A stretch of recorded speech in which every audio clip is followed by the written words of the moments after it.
Thunder growled deep and low, like a warning carried by the wind. The boy leaned into the gusts, his frame small against the vastness of the storm.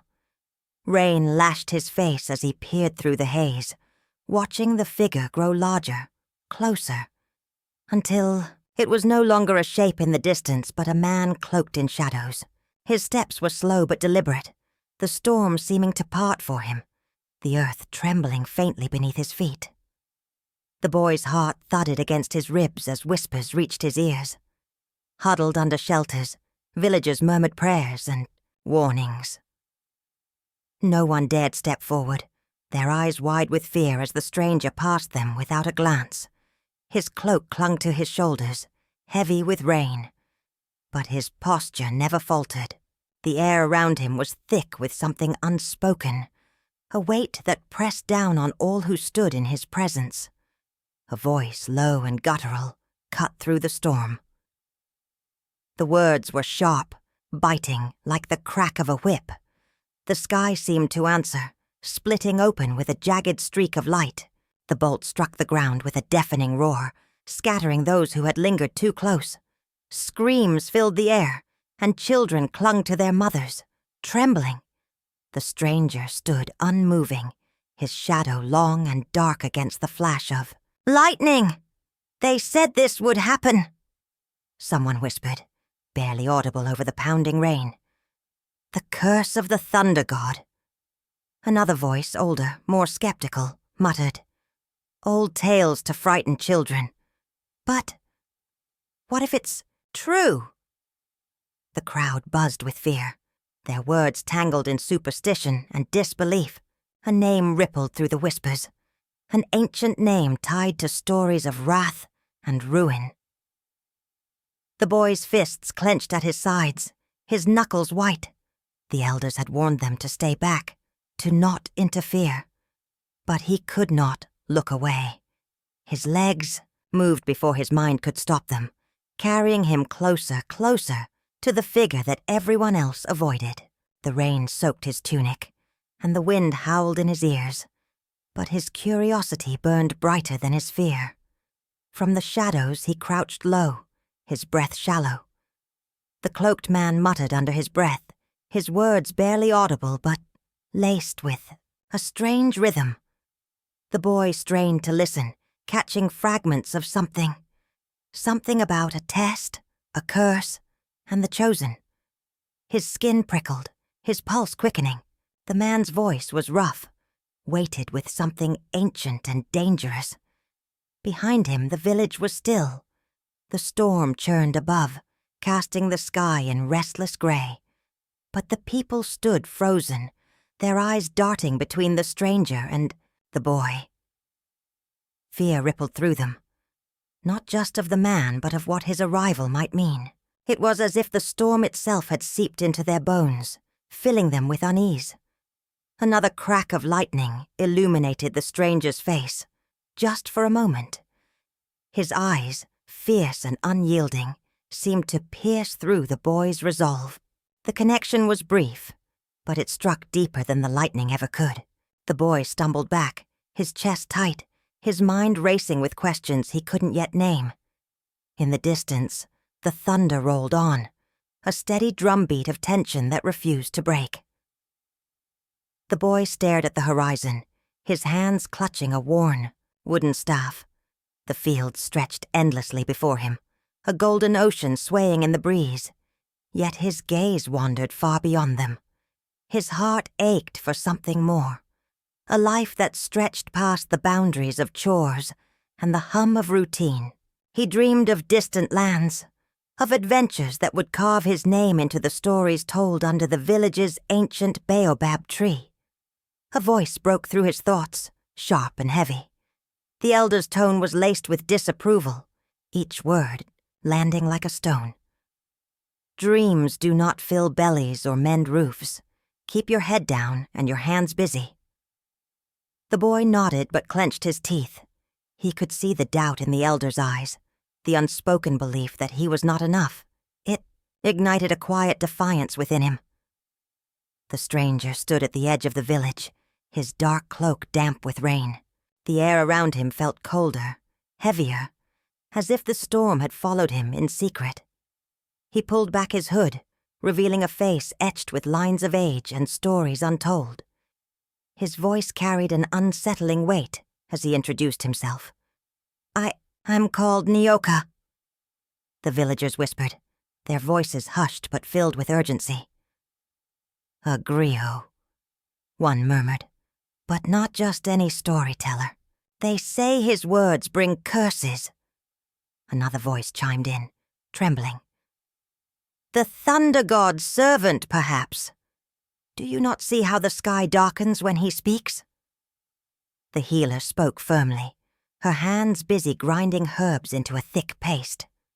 "Stay away from him. His presence invites trouble." Her voice softened as she turned to the boy, her gaze steady. "Trouble finds those who chase it. Do not let your curiosity undo you." That evening the villagers gathered around the fire. Nyoka's voice rose above the crackling flames, weaving tales of gods who once walked the earth. He spoke of the thunder god's fury, of mortals struck down for their arrogance. His words drew gasps and murmurs, fear flickering in the firelight. But beneath the fear was fascination. Even those who doubted his power could not look away. The boy sat quietly at the edge of the circle, his eyes locked on the storyteller. Nyoka's words shifted, his tone dropping to something almost conspiratorial. He spoke of a test, a curse bound not by punishment but by choice. "The chosen will see the truth," he said, his gaze lingering briefly on the boy. A shiver ran through him. Was it chance or something more? Morning brought chaos. The villagers woke to find their livestock gone, the pens empty save for trampled grass. Fear rippled through the village like a fever, suspicion turning toward the cloaked griot. "It's him!" someone hissed. "His presence brings ruin." Another voice, louder, demanded, "What else will he take from us?" As days passed, the fields began to wither. The stalks drooped, their leaves brittle and dry despite the recent rain. Whispers of curses grew louder. Some called for Nyoka to leave, while others pleaded for patience, unsure of what might follow if he stayed, or if he left. The boy's curiosity burned brighter with each passing moment. He slipped away in the quiet of night, his steps light on the damp earth. He found the griot at the edge of the village, gazing at the stars. "Tell me more," the boy said, his voice barely above a whisper. Nyoka turned, his expression unreadable. "You seek answers, but do you know the cost of truth?" The whispers in the village grew louder. Lines were drawn, divisions stark. Some pointed to the dying crops as proof of Nyoka's curse. Others argued that he was a scapegoat, that the rains were simply late this year. The boy felt the weight of the rift as he walked through the village, eyes following him, voices murmuring just out of reach. Nyoka spoke of a place, far beyond the village, where the answers lay hidden. "The journey is not for the faint-hearted," he said. His words hung heavy in the air, carrying a challenge and a glimmer of hope. The boy clenched his fists, his resolve hardening. For the first time he felt the stirrings of purpose, a chance to prove himself, not just to the villagers but to the world beyond the horizon. The boy knelt low under the cover of darkness, his heart pounding as he edged closer to the cloaked man. The air between them was heavy, but the man's voice carried through the night. "You are bold, child. Few would dare to come so close." "I want to know more about the curse," the boy said, his voice steady despite the fear that gnawed at him. "The villagers are afraid, but I need to understand." The man tilted his head, the faintest hint of a smile curving his lips. "The curse is not what they believe. It is not punishment. It is a test, a trial of heart and character." The words hung in the air, drawing the boy closer, even as unease rippled through him. "Why test us this way?" he asked. The man's voice grew heavier. "To see who is worthy to carry the storms, who can bear their weight without breaking." The boy's mind raced with questions, but the man turned sharply. "There is something you must seek. The staff of storms lies beyond these lands, in the Forbidden Valley. It holds the power to end this, but its path is not for the faint-hearted." The healer found him the next morning, her expression stern as she crossed her arms.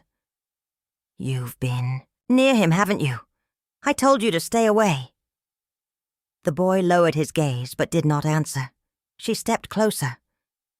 "That man carries danger in his shadow. He speaks of power, but such promises are poison. Don't let him lead you down a path you cannot return from." The elder's voice echoed the warning as the boy sat before him later. "You chase stories while your duties to the village go undone. Trust in tradition, in the ways of our ancestors. They knew the balance of life and storms. This man seeks to tip the scales for his own gain." The boy clenched his fists, a quiet frustration building in him. "What if the ways of our ancestors can no longer save us?" he said softly, his voice tinged with defiance. "Shadows," his lips curling in contempt. "So, the boy thinks himself special. He'll lead us all to ruin with his foolishness." That night, Tao's whispers carried through the village, igniting anger and suspicion. "He meets with the Cursed One. Who knows what deals he's made with the Thunder God?" The village erupted in heated debate. Some demanded the man be cast out, while others hesitated, uncertain if his presence was the cause of their misfortune or the key to their salvation. The boy stood in the midst of the turmoil, his resolve hardening. The healer's voice rose above the clamor. "If you insist on chasing this madness, I will not let you go alone. Someone must ensure you return." The three of them set out under the cover of dawn. The air felt different beyond the village, charged with an unnatural energy. The man walked ahead, his movements sure despite the uneven ground. The boy and the healer followed, their eyes scanning the wild terrain for threats. They soon faced creatures whose eyes glowed in the shadows, their snarls low and menacing. The healer's hands moved swiftly, scattering powders that sent the beasts retreating. The cloaked man spoke without turning. "This is only the beginning. The wrath of the Thunder God stirs stronger the closer we get." Later, as they rested near a ridge, the boy asked what had brought the curse upon the man. His voice was quieter now, tinged with something close to respect. The man exhaled, his shoulders heavy with memory. "Pride," he said at last. "I sought to command the storms, to claim what was not mine. The Thunder God showed me the cost of arrogance." Their journey led them to the ruins of an ancient shrine, its stones crumbling under vines and time. The boy felt a strange pull as they stepped inside, the air thick with age and power. His eyes fell on a carved inscription, its symbols flickering faintly with a light that seemed to come from within. He traced the markings with his fingers, his heart pounding as their meaning became clear. "The chosen must bear the storms to bring peace," he read aloud. The man watched him carefully. "Do you understand now?" he asked. The boy's gaze did not waver. "I think I do." The sky darkened as they pressed onward, clouds rolling in like an unstoppable tide. Thunder rumbled, and the boy's steps faltered. The man's voice was steady. "Doubt will break you before the storm does. Steady your heart." The boy nodded, but the weight of what lay ahead pressed heavily on him. The healer reached out, her touch grounding him for a moment. "You've come this far," she said softly. "Don't let the shadows win." The storm loomed closer, its fury a promise. The boy set his jaw and stepped forward, the path ahead uncertain, but unavoidable. The group entered the valley, their steps slow and deliberate. The air pressed against them, thick and electric, as if the storm itself was alive. Each breath tasted of iron, each step stirring the dust of an ancient, restless place. The boy's eyes scanned the jagged horizon, every nerve on edge. He tightened his grip on the small blade at his side, though he doubted it would be of any use here. The first bolt came without warning, tearing through the sky with a deafening crack. The ground beneath their feet trembled as they pushed forward, their resolve tested with every strike. The older man's voice rose above the chaos, calm but firm. "Do not falter. The storms know your fear." Through the swirling wind and flashes of light, the boy saw it, a faint glow pulsing against the darkness, like a heartbeat calling out to him. His steps quickened, drawn to the source. There it was, the staff of storms, embedded in a jagged stone as if the earth itself held it captive. Its light was mesmerizing, its power undeniable. He reached out, his hand trembling. A shadow moved behind him. A voice, sharp with malice, cut through the air. "That belongs to me." The boy spun around to face the rival from his village, his once familiar face twisted with greed. Tao stepped forward, his eyes locked on the staff. "You think you're worthy? You're nothing but a foolish boy playing hero." Tao lunged, his hand outstretched.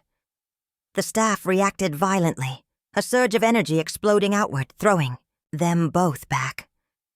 The air filled with the hum of power as the ground cracked beneath them. The older man stepped forward, his voice rising. "Enough! This is no place for petty pride." Tao ignored him, scrambling to his feet and lunging again. The boy dodged, his movements quick but unsteady. The older man placed himself between them, his voice low and steady. "Greed will destroy you." The rival sneered, his eyes wild. "Then let it." Another strike of lightning illuminated the valley, and with it came a monstrous form. A guardian, forged of storm and shadow. Its roar was a force in itself, shaking the very ground. The rival froze, his bravado faltering. The older man stepped forward, his expression resolute. "This is where I end." The boy's protest died in his throat as the man raised his hands, summoning lightning of his own. It struck the guardian, the force of it sending waves of energy through the valley. The man's body trembled with the effort, but he held firm, his gaze locked on the beast. "Protect the boy," he whispered. The lightning intensified, consuming the guardian in a blinding flash. When the light faded, the guardian was gone, and so was the man. The boy stumbled forward, his knees hitting the ground beside the staff. Tears blurred his vision, but he reached for it, his fingers brushing against its surface. The moment he touched it, a wave of energy coursed through him, pulling him inward. His memories, his fears, his pain, all of it rose to the surface, swirling around him. Voices echoed in his mind, sharp and accusing. "You're not strong enough. You'll fail, just as he did." He clenched his fists, his breathing ragged. The staff demanded more than strength. It demanded surrender. He closed his eyes, letting go of the anger that had fueled him, the grief that had weighed him down. Slowly, the storm within him began to calm. The staff's light grew brighter, steadier, as he rose to his feet. The storm above mirrored the change. The wind softened, the clouds began to part, and the valley transformed. The jagged rocks gave way to lush greenery, the air no longer heavy but fresh. He stood tall, the staff in his hand, its power no longer wild but controlled. The rival knelt, his head bowed. His voice was low, trembling. "I was wrong. I let my pride blind me. Forgive me." The boy looked down at him, his expression unreadable. He extended a hand, helping him to his feet. There is strength in humility. Remember that, as the valley healed. The boy turned his gaze upward. The thunder god's presence was no longer oppressive, but watchful, almost approving. He felt a sense of peace, a connection to something greater than himself. He had proven his worth, not through might, but through character. The boy stood at the heart of the valley, the staff in hand, his purpose clear.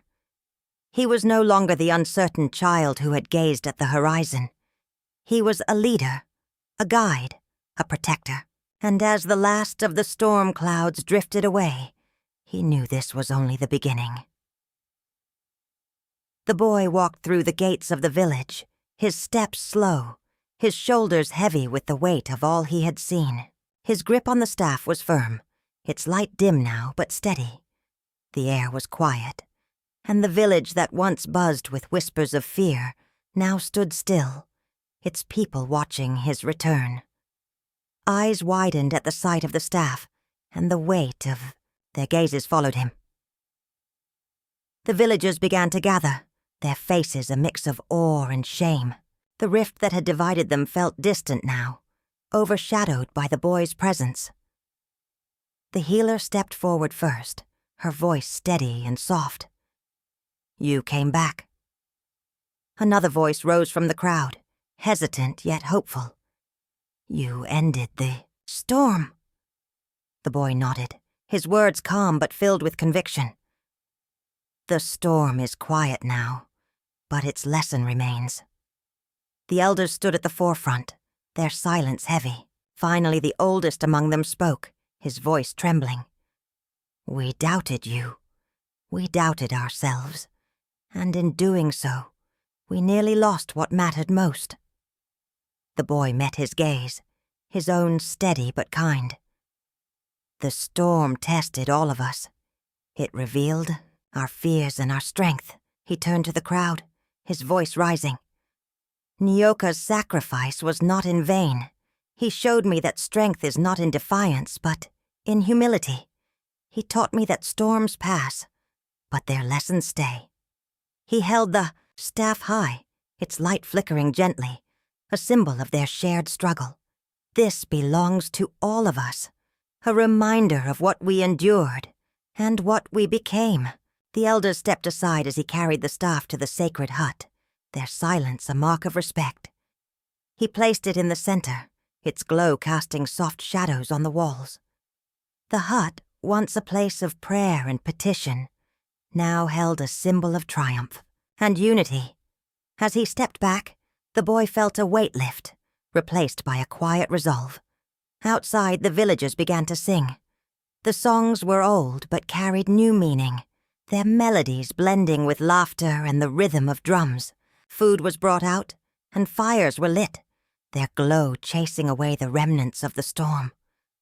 The boy sat among them, listening to their stories, their fears transformed into lessons they would carry forward. He spoke to the younger ones, their eyes wide with wonder. "The thunder god did not send the storm to destroy us. It was a test, not of strength but of heart. Remember this, true courage is found in lifting others, not yourself."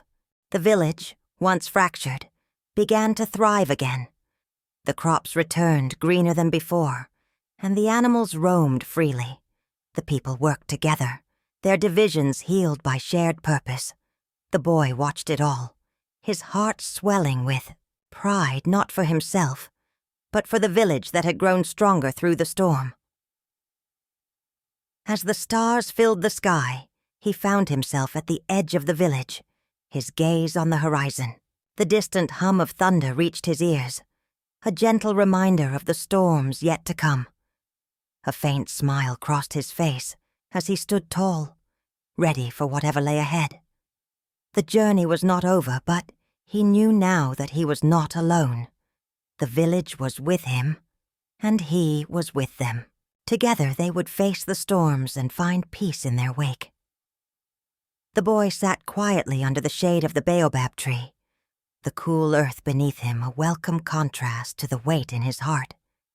His hand rested on the staff, its smooth surface, a reminder of all that had been lost and gained. The man's sacrifice lingered in his mind, not as a wound but as a lesson. Strength was not in power or force, but in the willingness to give of oneself for the sake of others. It was humility that had saved them, and humility that would guide him forward. The villagers moved about the square, their faces no longer etched with fear. He watched them rebuild what had been shaken, their hands working together in harmony. He thought of the fear that had once divided them, and how compassion had mended those fractures.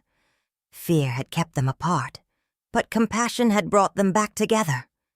Bridges were not built from stone alone, but from understanding and care. He gazed at the staff, its faint glow flickering like a heartbeat.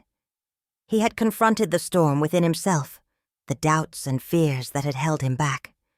Facing those shadows had not been easy, but it had cleared the way for something stronger. Clarity, purpose, and peace. The storm within had calmed, just as the skies above had. The words of the elders echoed in his mind, the weight of tradition pressing against his chest. He had been told to stay within the lines drawn by those before him, but he had stepped beyond them. Change had been frightening, but it had also been necessary. Blind adherence to the past could no longer guide them. It took courage to break free, to honor the old ways while forging a new path. He rose, his gaze sweeping over the village. The boy who had once been hesitant, unsure of his place, was gone. In his place stood a guide, a leader, someone who had faced the unknown and returned stronger. His journey had not just transformed him, it had inspired others. He could see it in their eyes, the way they looked to him now. Not with doubt, but with trust and hope. A small group of children gathered, near him, their eyes wide with curiosity. He knelt to their level, his voice calm and steady, as he shared the lessons he had learned. The storms will come again, but they are not meant to break us. They are meant to teach us, to remind us that we are stronger together than apart. The sky stretched wide above him, a faint rumble of thunder rolling in the distance. He looked to the horizon, his heart steady. The storms were no longer a threat, but a symbol of renewal, a reminder that destruction often carried the seeds of growth. The thunderclouds were no longer ominous. They were a promise. He turned back to the village, the people who had grown with him through the trials. Their strength was in their unity, their courage born of shared hardship. He saw the future in their hands, a future defined by resilience, by the lessons they would carry forward. The memory of the man lingered in the quiet moments, not in words but in the actions they all took. His wisdom lived on in every bridge mended, every moment of kindness shared. It was an unspoken legacy, woven into the fabric of the village's new beginning. As the sun dipped below the horizon, he walked toward the sacred hut, the staff still, faintly glowing in his grip. He paused at the edge of the village, his gaze lingering on the horizon. The world stretched far beyond the hills, filled with challenges yet unseen. He smiled, his resolve steady.